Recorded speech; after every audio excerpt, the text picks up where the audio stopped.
Oi, gente! Hoje eu vim ensinar para vocês como se preocupar menos e assim reduzir a sua ansiedade.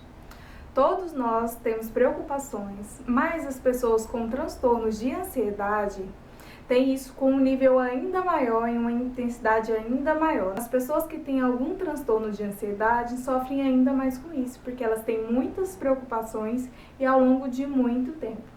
Então não é que a gente vai parar de se preocupar, porque isso a gente sempre tem, mas a gente vai soltar essa preocupação de maneira a ficar mais leve, né? Então, eu vou ensinar para vocês estratégias para lidar com as preocupações, reduzir as preocupações e, consequentemente, reduzir a sua ansiedade. A primeira delas é aceite o seu pensamento de preocupação.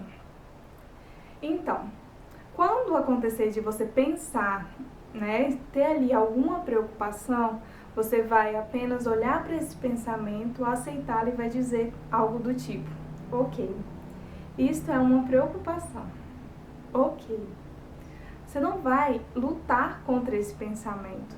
Quando você tenta inibir esse pensamento, ele tende a aumentar, porque você vai ficar ainda mais estressado com ele e a sua ansiedade vai, consequentemente, ficar ainda maior, né? E aí você vai ter duas ansiedades, a do seu problema inicial e ainda vai ter a ansiedade de não poder ficar ansioso, o que não é nada bom e útil, muito menos. Então aceite, olhe para esse pensamento, reconheça que ele é apenas um pensamento, que é apenas uma preocupação, não é uma realidade, né? Isso está baseado no futuro, ainda não aconteceu.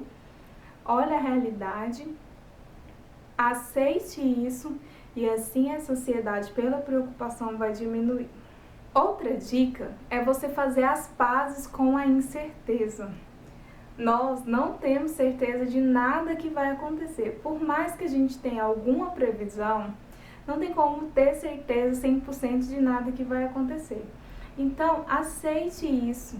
Aceite que nós não temos controle de tudo e que tá tudo bem não ter controle de tudo. Os quadros que geralmente causam muita ansiedade não são aqueles que têm uma ameaça real, um perigo real, uma situação clara ali de perigo, mas são aqueles que as pessoas imaginam que têm, que são baseados em incertezas e na falta de controle. A incerteza faz parte da vida, então aceite isso para ter uma vida mais leve. Outra dica é que você externalize a sua preocupação. Então fale sobre ela, perceba de verdade o que é essa preocupação, o que é que está te afligindo, dê um nome para ela. A minha preocupação é, por exemplo, de dirigir em horário de pico. Então eu já sei o que é que causa a minha preocupação.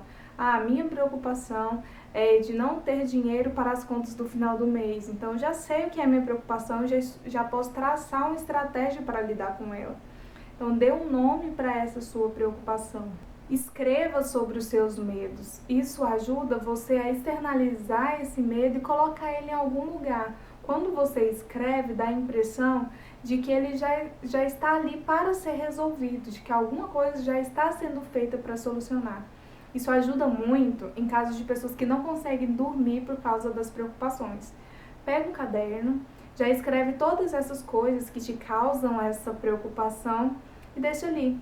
Então, já no seu cérebro vai estar mais ou menos assim, de que no outro dia você vai se lembrar do que tem que ser feito, porque já está anotado. E aí você vai conseguir ter uma noite melhor de sono. Outra coisa que ajuda a reduzir as preocupações é o auto-perdão. Nas pessoas ansiosas, a autocrítica tem um nível muito alto. Então, elas têm um medo excessivo de cometer um erro. E isso faz com que as preocupações aumentem, né? Então, por exemplo, eu não posso errar naquela preocupação. E se eu fizer isso errado? E se aquilo der errado, né? Se fica constante e em excesso.